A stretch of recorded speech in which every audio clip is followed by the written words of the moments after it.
తాకట్లో ఉన్న బంగారాన్ని విడిపించి ఆ రోజున మార్కెట్ ధర కట్టి మిగిలిన డబ్బును మీకు అందిస్తుంది కొమ్మూరి గోల్డ్.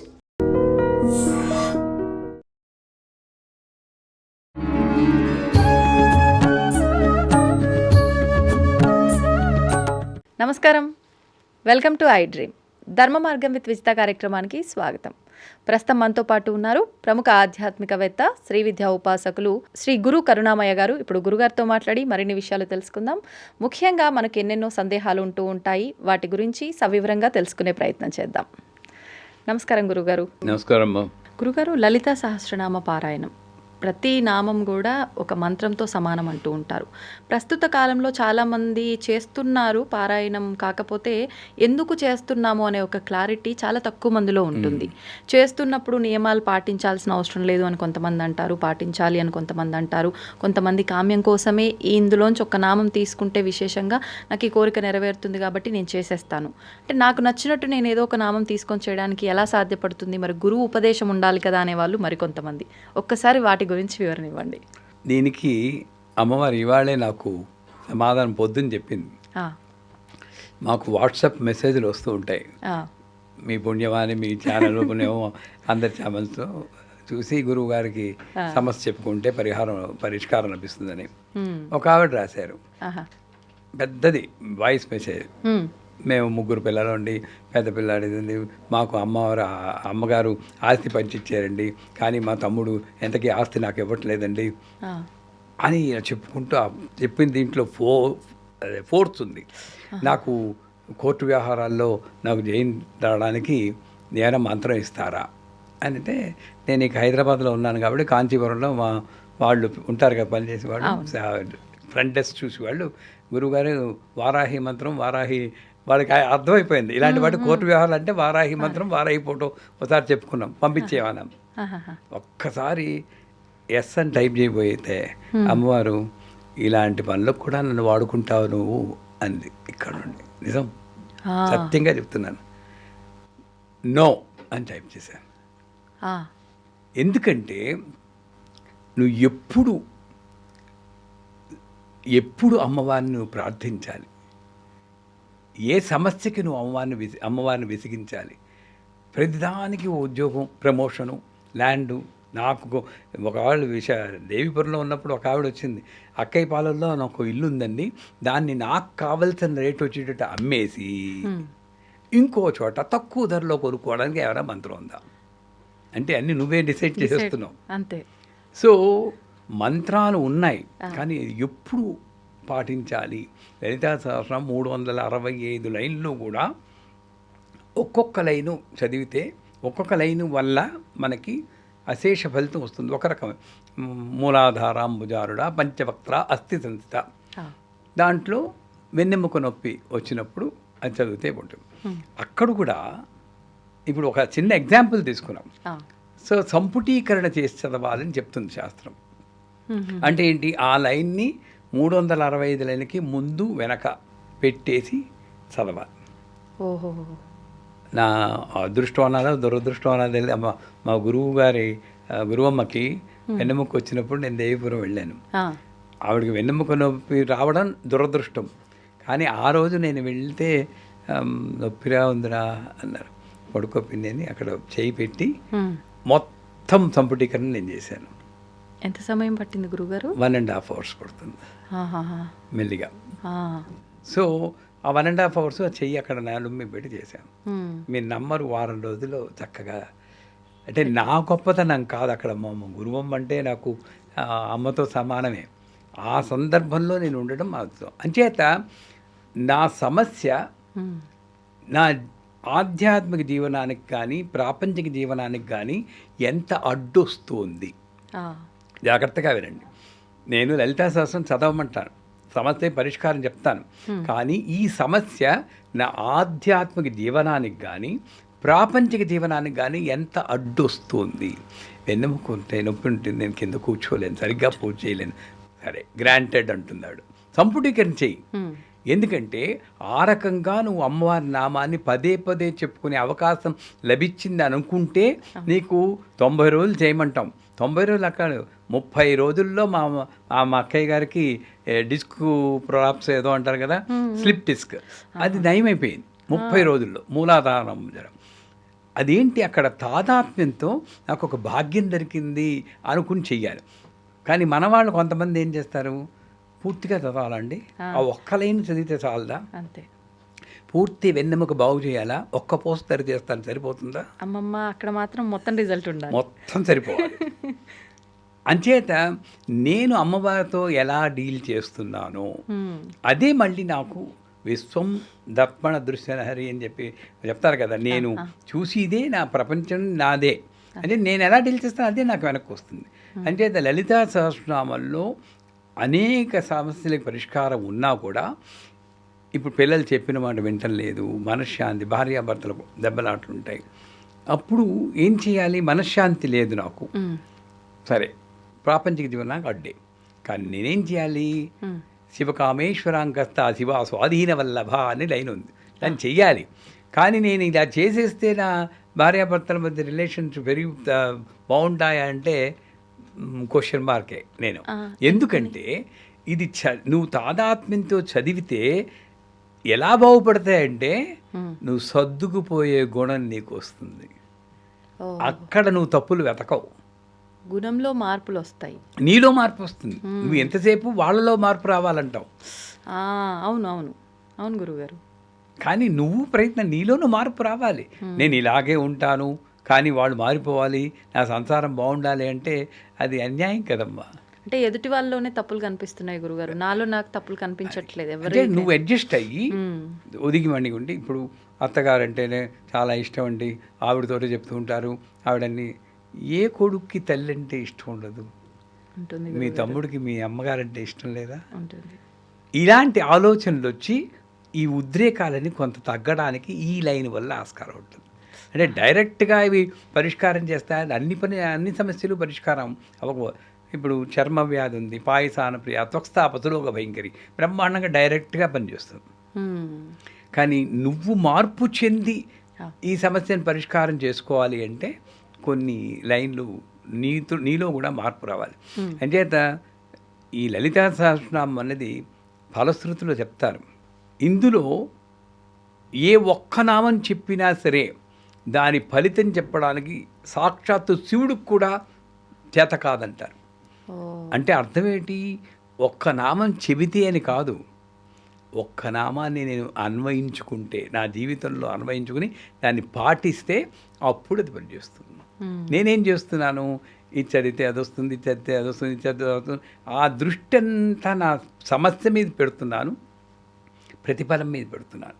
ఇవి రెండూ మానేసి జాగ్రత్తగా వెళ్ళండి. సమస్య వస్తే ఫస్ట్ డే మాత్రం అమ్మ మాట్లాడండి, తెలుగులో మాట్లాడుకోండి, అరవల్లో మాట్లాడుకొని ఏం చేయనే ఈ సమస్య వచ్చింది, నాకు తెలుసు దీనివల్ల పెద్దగా వరి అవ్వకూడదు, నువ్వు చూస్తాను కానీ చేత కావట్లేదు, నా మనశ్శాంతి పోతుంది, నీ పూజ కూడా సరిగ్గా చేయలేకపోతున్నాను, ఇదేదో చదవమన్నారు గురువు గారు ఐ డ్రీమ్స్ ఛానల్లోనూ, నేను చదువుతాను, నేను ఇన్నాళ్ళని కూడా పెట్టుకోను, 90 కాదు, నువ్వు దాన్ని సాల్వ్ చేయి చాలు, ఇంకేం అక్కర్లేదు అంతే. ఆ ఒక్కరోజే నువ్వు చెప్పుకోవాలి. తర్వాత నుండి మూలాధారాంబుజారణ పంచభక్త్రాస్య సంస్థ శ్రీమాత శ్రీ మహారాజ్ని శ్రీమత్ సింహాసనేశ్వరి మూలాధారాంబుజ, ఆ నాదం మీద అమ్మవారి మీద ఎంత అదృష్టం ఉంటే ఈ నొప్పిచ్చే వదిలి మామూలుగా అయితే ఉత్తినే లలిత సహస్రం ఒకసారి చదివిస్తాను, ఇప్పుడైతే ఎంతసేపు నీతో ఉంటున్నాను, అసలు ప్రాబ్లమే మర్చిపోతావు. అప్పుడు ఏమవుతుంది తెలుసా, లాజికల్గా నువ్వు ఇంతలాగా ప్రాబ్లం కూడా మర్చిపోయితే నువ్వు యోగి అయిపోతావు. యోగి అయిపోతే అక్కడ మణిద్వీపంలో నీకు చోటు ఇవ్వాలి, ఆవిడ ఖాళీ చేసేయాలి, అంతా ఏం చేసి ప్రాబ్లం సాల్వ్ చేస్తే ఇక్కడే పడుంటారు కాబు అని ప్రాబ్లం సాల్వ్ చేస్తుంది. ఇది సత్యం. అమ్మవారిని కాసేపు ఇబ్బందిలో పెట్టేయాలన్నమాట మనం. ఆవిడ పడదనుకోండి, మనం మారాలి. మనం సమస్య నుండి ఆలోచించకుండా, ఇప్పుడు మీకైనా సరే మిమ్మల్ని నమ్ముకున్నాను నేను, ఇదే చెప్తాను, ఒకసారి చెప్పాక నమ్మకం వదిలేయాలి. పదే పదే అడుగుతూ ఉంటే, ఆ స్వాతిముత్యంలో కమల్ హాసన్ ఉద్యోగం కోసం వస్తూ ఉంటాడు చూడండి, గొడుగు పట్టుకుని, చికాకు పడతాడా లేదా, మనం అలాగే వెళ్తున్నాం అమ్మవారు అని కదా. అవును అవును. అసలు నువ్వు సమస్య అనుకున్నంతసేపు సమస్య నీ దగ్గరే ఉంది, వదిలిపెట్టాయి, ఆవిడ సాల్వ్ అయిపోతుంది. అది సత్యం. ప్రతి లైను కూడా బాగా పనిచేస్తుంది. కాకపోతే చదివి విధానం, ఆలోచన విధానం కొంచెం మార్పు రావాలి. గురుగారు, అమ్మవారికి మనం ఒకసారి చెప్పుకొని చేసే ముందర చేసుకుంటే ఖచ్చితంగా ఎలా సమస్య సాల్వ్ అవుతుందో కూడా తెలియకుండా సాల్వ్ అవుతుంది అన్నారు. అంటే ఇది అన్ని పరిస్థితుల్లో వర్తిస్తుందా? నేను ఎందుకు అడుగుతున్నానంటే గురుగారు, కొన్నిసార్లు అని కాదు, మన దగ్గరికి అది కొన్నిసార్లు రావచ్చు సమస్య, కానీ హాస్పిటల్స్కి వెళ్తే ఇది కామన్. ఇంకా అంటే ఐసీయూల్లో ఎన్నో వందల మంది ప్రతినిత్యము కూడా ఇంకా కొస ఊపిరితో కొట్టుమిట్టాడుతూ ఉంటూ ఉంటారు. అంటే ఇలాంటి సందర్భాల్లో కూడా ఇలా మనం మంత్రం ఏదైనా చేసి అమ్మను పట్టుకుంటే కనుక నిజంగా పరిష్కారం అవుతుందంటారా? వాళ్ళు తిరిగి ప్రాణాలతో బయటకు వస్తారంటారా? మంచి ప్రశ్న వేశారు. మార్కండేయుడు శివుణ్ణి పట్టుకుని ఎంత నమ్మకంతో ఉన్నాడో, అవును, వెనకాతల మామూలు వాళ్ళు కాదు, ఎవరున్నారు? యమధర్మరాజు పాసం పట్టుకున్నాడు. అవును, సాక్షాత్తు యముణ్ణే చూశాడు. అయినా సరే నమ్మకం వదలలేదు, నా శివుడు నన్ను రక్షిస్తాడని. మనకు కొంచెం సిటీ స్కాన్ రిపోర్ట్ వస్తే మనం నమ్మకం వదిలేస్తున్నాం, యమధర్మరాజు చూడటం లేదు. అవును, ఎంత తేడా ఉంది మార్కండేయుడికి నాకును. అంచేత నేను మార్కండేయుడు అంత అవ్వకపోయినా సరే తప్పనిసరిగా ఇలాంటి ప్రాణాపాయ పరిస్థితిలో ఉన్నప్పుడు నేను నా భాషలో చెప్పుకోవాలంటే అమ్మవారికి అప్లికేషన్ పెట్టుకోవచ్చు. ఎందుకంటే ఈ ఆయుష్ అన్నది ఒక ఎనర్జీ, అందరికీ డిస్ట్రిబ్యూట్ అవుతూ ఉంటుంది. ఒక్కొక్క ఎనర్జీ, బల్లికి ఒక ఎనర్జీ, మీకు ఒక ఎనర్జీ, నాకు ఒక ఎనర్జీ, చెట్టుకు ఒక ఎనర్జీ, అన్నీ ఉంటుంది. కొన్ని రేర్ కేసులో అవసరమైనప్పుడు ఎనర్జీని ట్రాన్స్ఫర్ చేయొచ్చు. ఇప్పుడు యాక్చువల్గా ఇలా అని గొలుసు వస్తుంది కదా, అదేంటిది? ఎక్కడో ఉన్న గొలుసు అక్కడికి వస్తుంది, నువ్వు సృష్టించలేవు. ఎక్కడో ఉన్న గొలుసు అక్కడికి వస్తుంది అంతే, తెలియకుండా. అవును, అది కూడా తప్పని నేను అంటం లేదు. ఎందుకంటే ఆ మహానుభావులు చేసి లక్షల కోట్ల మందిని ఆధ్యాత్మిక మార్గంలో నెట్టేరే కాబట్టి కేవలం స్వార్థం కోసం చేసిన వాళ్ళు కారు వాళ్ళు. అవును గురుగారు. సో అంచేత నేను ప్రార్థన చేసి నాకు వస్తూ ఉంటాయి వెరీ రేర్లీ, నెలకోటైనా వస్తుంది ఇలాంటిది, ఐసీయూలో ఉన్నారని. ఫస్ట్ నేను అడిగేది వయస్సు ఎంత. ఆ వయస్సు 70-80 అన్నారు అనుకోండి, ఏం చేస్తూ ఉంటారు? రిటైర్ అయిపోయారు. త్ర్యంబకం యజామహే సుగంధిం పుష్టివర్ధనం. అందరూ అనుకుంటారు అదేదో ఆయుష్ను పెంచుతుందని. అదేమిటంటే ఒక పండిన దోసపండు తన తీగ నుండి ఎంత సులభంగా రాలిపోతుందో అంత సులభంగా ఇతన్ని నయమైనా చెయ్యి, ఏదో ప్రశాంతంగా చెయ్యి, బాధ పెట్టకు. అది 70-80. అదే 70-80 ఒక ప్రపంచానికి ఉపయోగపడే వాళ్ళు, ఏ గురువులో, ఏ మంచి డాక్టరో అలాంటి వాళ్ళు ఉంటే అప్పుడు కూడా కొంచెం అప్లికేషన్ పెట్టుకోవచ్చు. కొంచెం ఏదో చూడమ్మా 2-3 ఏళ్ళు కాస్త. మా గురువు గారికి 70 ఏళ్ళ వయసు అప్పుడు ఒక హార్ట్ అటాక్ వచ్చినప్పుడు మేము చేసాం. అది డైరెక్ట్గానే చేసాం.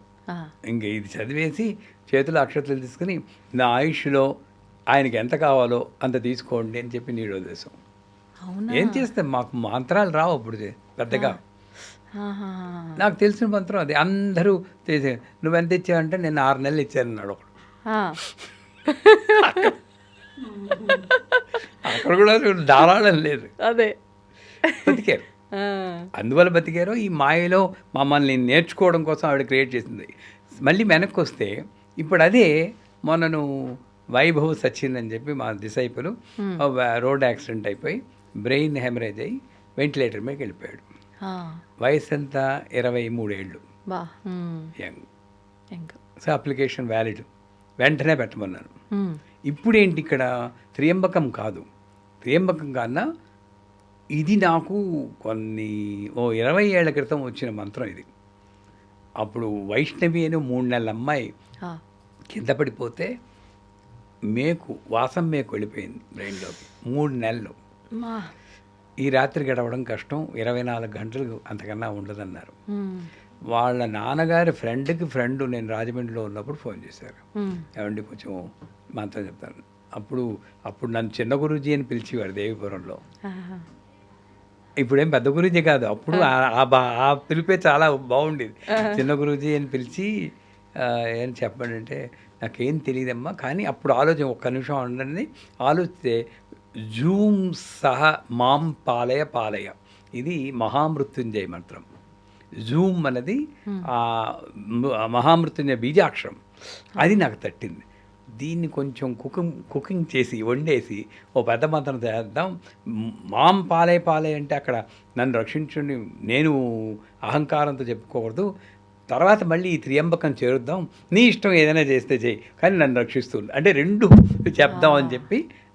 రెండు చెప్దామని చెప్పేసి ఆలోచించి అప్పటికప్పుడు ఆ అమ్మాయి గోత్రం అడిగి జూమ్ సహా డాష్ గోత్రోద్భవతి డాష్ నామదేవతి పాలయ పాలయ, ఇంకా వాళ్ళ మమ పుత్రికాయాం మమ పుత్రాణం అని వాళ్ళ అమ్మకి నాన్నకి స్పెషల్ కస్టమైజ్ మంది చెప్పి త్రియంబకం యజామహే సుగంధి పుష్టివర్ధనం అది చెప్పి మళ్ళీ లాస్ట్లో జూమ్ సహా సంపుటీకరణ చేసి వాళ్ళు 24 గంటలు టైం ఇచ్చారు కదా, మనం 24 గంటలు టైం ఇద్దాం.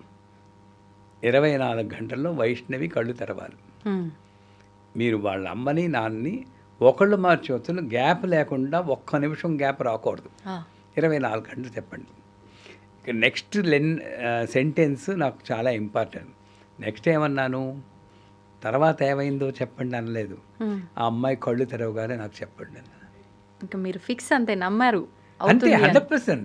లేకపోతే ఆవిడనే నమ్మరు, ఆవిడ మంత్రాన్ని నమ్మరు, బయట చేస్తాం. అవును, నువ్వు మంత్రం ఇచ్చావు కదా, మంత్రం ఇచ్చినప్పుడు పని చేయలేదు అనుకో, నాకేం లేదు, నిన్నే నమ్మరు ఎవరు. అంతే వాస్తవం గురువుగారు. కాకపోతే నాకు నమ్మకం ఉండాలి, ఆ నమ్మకం ప్రతి మాటలోనూ కనబడాలి. నాకు ఫోన్ చేయండి అన్న, 2 గంటలకు ఇచ్చాను ఆ మంత్రం. మర్నాడు ఆ మధ్యాహ్నం 2 గంటల వరకు చేయాలి. పొద్దున్న 11 గంటలకి నాకు ఫోన్ వచ్చింది, థ్యాంక్స్ గురుగారు వైష్ణవి బతికిందని.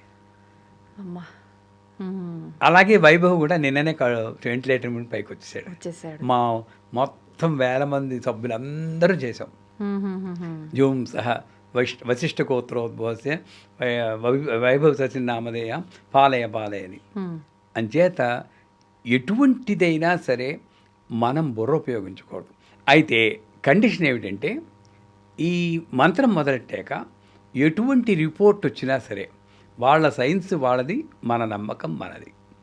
చెదరకూడదు, బెదరకూడదు. ఇంకే సోడియం పడిపోయిందండి, కాల్షియం పడిపోయిందండి, అయినా సరే అమ్మవారు చూసుకుంటుంది.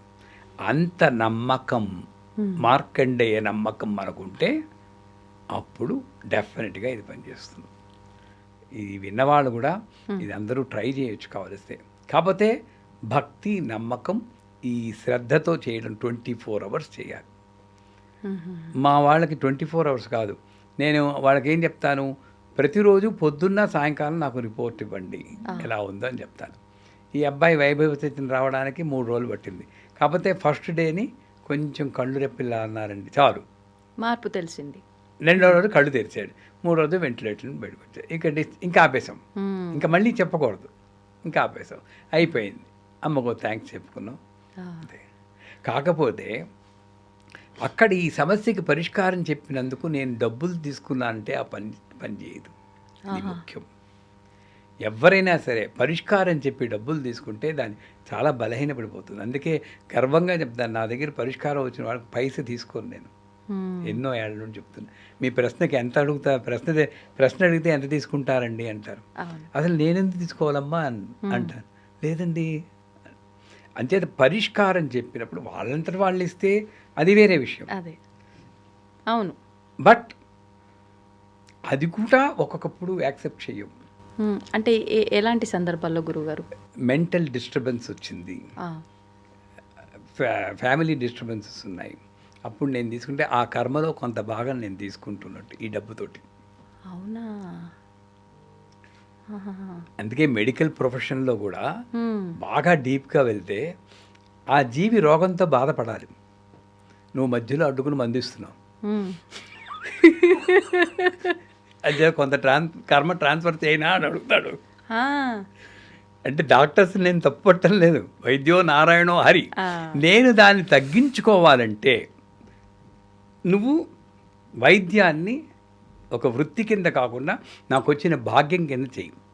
డబ్బు లేదు అంటే డబ్బు ఇస్తే కానీ నేను ఆపరేషన్ చేయను అనకుండా నువ్వు ముందు ప్రాణం నిలబెట్టు. అవును, రోజుకి నీ శక్తి కొలిది ఒక 2కో 3కో 5కో ఫ్రీగా కన్సల్టేషన్, డబ్బు లేని వాడికి ఫ్రీగా చెయ్యి, చాలు. ఇది ఉత్తమం. నీకు ఏమీ ఇంత పిసరు కూడా అంటదు. లేకపోతే ఇక్కడ డబ్బు వస్తుంది, ఇక్కడ ఫ్యామిలీలో మెంటలీ రిటార్డెడ్ చిల్డ్రన్స్ ఇంకోళ్ళు పెళ్ళి కాకుండా ఉన్న వాళ్ళు వస్తున్నది చూస్తూ ఉంటాం. ఇది సత్యం. నువ్వు డబ్బుతో కర్మను కొనుక్కుంటున్నావు. ఐఎమ్ సారీ, చాలామందికి బాధ కలగచ్చు ఇది వల్ల. ఇది నిజమమ్మా. అందుకే మేము మా పరిష్కారం చెప్పినప్పుడు సాధ్యమైనంత వరకు తీసుకోం, అసలు ఎప్పుడు తీసుకోం. వాళ్ళు ఇచ్చినా కూడా అలా అక్కడ సంస్థకి ఇవ్వండి అమ్మా, తర్వాత ఇప్పుడు కాదు అని. అంచేత పరిష్కారం ఉన్నప్పుడు ఇంత లాజిక్ ఉంటుంది. పని చేస్తుందా లేదా అంటే ముందు నీ శ్రద్ధ, నీ భక్తి, నీ నమ్మకం. ఇటుపక్క వాడు దాన్ని అమ్ముకునేటట్టు కాకుండా ఒక సేవాభావం కింద చేస్తుంటే తప్పకుండా ఏ సమస్య అయినా పరిష్కారం అవుతుంది. మీరు ఇప్పుడు ఇది డబ్బు తీసుకుంటే కర్మను తీసుకున్నట్టు అన్న తర్వాత నాకు ఒకటి అడగాలనిపించింది గురుగారు. ప్రస్తుతం ఎవరి సంపాదన వాళ్ళకి సరిపోక ఒకరి దగ్గర అప్పు తీసుకోవడమో, ఒకరి దగ్గర సహాయంగా హెల్ప్ చేయమని అడిగి వాళ్ళ దగ్గర నుంచి తీసుకోవడమో, ఏదో ఒకటి దొంగిలించి తీసుకోవడమే కానివ్వండి, రకరకాలుగా తీసుకుంటున్నాం. మరి ఏ రకంగా తీసుకున్నప్పటికీ అది తీసుకున్న వాళ్ళకి కర్మేనా? అప్పు తీసుకుంటే అది పెద్దగా కర్మ కింద రాదు. ఎందుకంటే నీ అవసరం కొద్దీ రుణం తీసుకుందా, లేకపోతే రుణపాశుపతమే ఉండదు. నువ్వు అప్పు తీసుకోకూడదు అంటే రుణపాశుపతం ఎందుకు ఉంది? అప్పుడు రుణాల నుండి బయటపడడానికి కాకపోతే అసలు నువ్వు ఇక్కడ డబ్బులే చూస్తున్నాం కానీ పితృ రుణం, దేవ రుణం, ఋషి రుణం, 6 రుణాలు ఉన్నాయి. ఆ రుణాలు ఏం చేస్తావు? రుణం తప్పు కాదు, అవసరం కొద్దీ తీసుకుంటావు. కానీ తీసుకున్న తర్వాత అది ఎలాగైనా తీర్చాలనే తపన నాకు ఉండాలి. తీసుకున్నప్పుడున్న ఇంట్రెస్ట్ తీర్చేటప్పుడు ఉండదు 90 పీపుల్కి. పైగా వాళ్ళ మీద కోపం వచ్చి మాటలు కూడా మానేస్తారు అడిగితే. అవునా కాదా? అలాంటిది చేస్తే డెఫినెట్గా కర్మలు ట్రాన్స్ఫర్ అవుతాయి.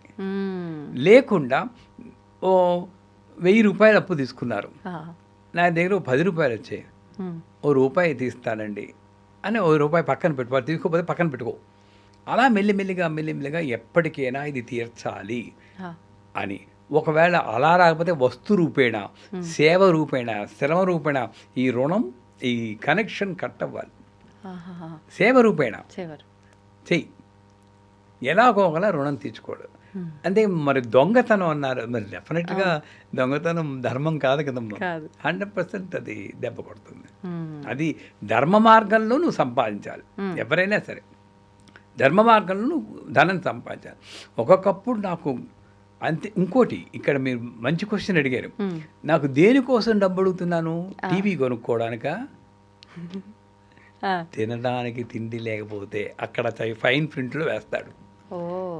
నాకు స్కూటర్ కొనుక్కోవాలి, అప్పిస్తావా అంటే కర్మ డెఫినెట్గా తీర్చిదాకా ట్రాన్స్ఫర్ అవుతుంది. అంటే ఆడంబరాల కోసం అప్పు చేస్తే నీ అవసరం కోసం అమ్మని అడిగినా అంతే, నా అవసరం కోసం అడగాలి. అది అందుకే నేను చాలాసార్లు చెప్తాను, శాంతిరస్తు, తుష్టిరస్తు, పుష్టిరస్తు, ఆయుష్యమస్తు, ఆరోగ్యమస్తు. ఈ 5 నువ్వు అడగలవు. దీంట్లో ఎక్కడ ఐశ్వర్యం వస్తు లాస్ట్లో వస్తుంది. అక్కడ కూడా ఐశ్వర్యం అంటే డబ్బు కాదు, తృప్తి. నాకు బాగానే ఉంది, బ్రహ్మాండంగా ఉంది లైఫ్ అని నువ్వు తృప్తికి పడగలిగితే అది గొప్ప ఐశ్వర్యం. అంచేత రుణం తీసుకోవచ్చు అంటే తప్పకుండా తీసుకోవచ్చు అవసరాన్ని బట్టి. కానీ తీర్చుకున్న క్షణం నుండి తీర్చేసేదాకా నువ్వు దానికి ఉండాలి. తపన ఇవ్వాలి, ఎలా ఇవ్వాలి, ఎప్పుడు ఇవ్వాలి అని ప్రతి ప్రయత్నం చేయాలి. ధన్యవాదాలు గురుగారు. నమస్కారం. And for more videos, please subscribe to iDream. Please subscribe to iDream. Please subscribe iDream. And please subscribe to iDream. For more videos, subscribe to iDream. please like, share and subscribe to the channel. Congratulations, iDream. Subscribe to iDream. Subscribe to iDream. So subscribe to iDream Media. iDream team andarki huge congratulations. Please subscribe iDream Media. Please subscribe to iDream. Subscribe iDream. Please subscribe to iDream. iDream అంటే నా కళల ఛానల్ను subscribe చేసుకున్న నోరు తిరుగుతలేదు, మీరైతే గంట గుర్తు కొట్టండి. For more such videos, please subscribe to iDream. Subscribe to iDream. Please subscribe to iDream. Please subscribe iDream Media. Please do subscribe to iDream. Please subscribe to iDream Media. For best entertainment and information, please subscribe iDream. And don't forget to subscribe to iDream.